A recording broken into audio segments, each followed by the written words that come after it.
বাংলাদেশ ইসলামী ছাত্র শিবিরের ৪৮তম প্রতিষ্ঠা বার্ষিকী উপলক্ষে রাজবাড়ী জেলা শাখার উদ্যোগে বর্ণাঢ্য র্যালি অনুষ্ঠিত হয়েছে। বৃহস্পতিবার সকাল ১০টায় শহরের প্রধান সড়কগুলো প্রদক্ষিণ করে র্যালিতে ব্যানার ও পতাকা হাতে নিয়ে নেতাকর্মীরা সুশৃঙ্খলভাবে অংশ নেন। উল্লেখ্য, ১৯৭৭ সালে ৬ ফেব্রুয়ারি বাংলাদেশ ইসলামী ছাত্র শিবির প্রতিষ্ঠিত হয়।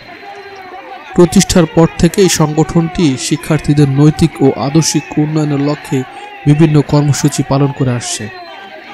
৪৮তম প্রতিষ্ঠা বার্ষিকী উপলক্ষে সারা দেশে বিভিন্ন কর্মসূচির আয়োজন করা হয়েছে, যার অংশ হিসেবে রাজবাড়ীতেও এই বর্ণাঢ্য র্যালি অনুষ্ঠিত হয়।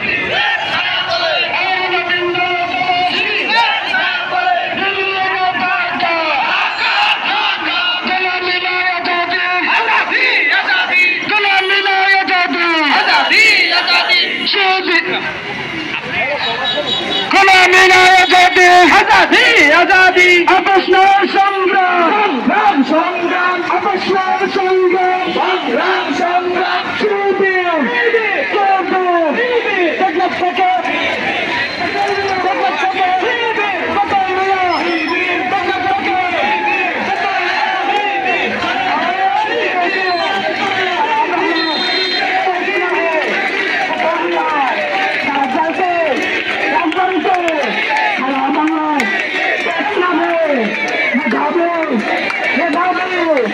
Salam Allah.